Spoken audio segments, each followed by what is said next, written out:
This is breaking news.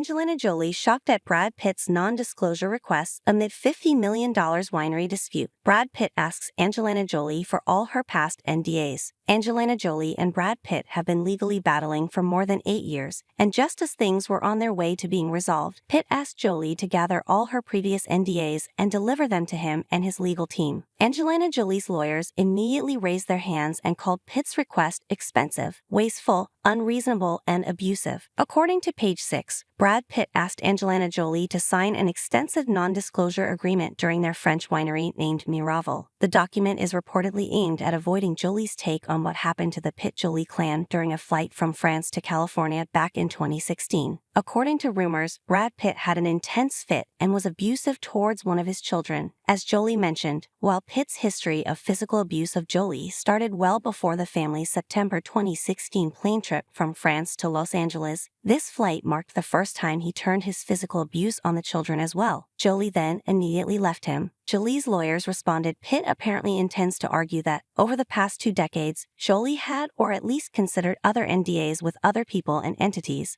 about other matters not in any way connected with Pitt's abuse. He says he wants to argue that since Jolie considered and or entered other NDAs over her lengthy career, his proposed NDA covering his spousal and child abuse couldn't possibly have been the reason the deal collapsed. Jolie's lawyers further state, to effectuate this plan, Pitt now demands that Jolie review every contract she has ever considered or entered over the last 2 decades to see if any contained any form of NDA, both non-disparagement and non-disclosure. The documents also argue these third parties have their own privacy rights, and Pitt is not giving them any notice whatsoever to allow them to protect their rights.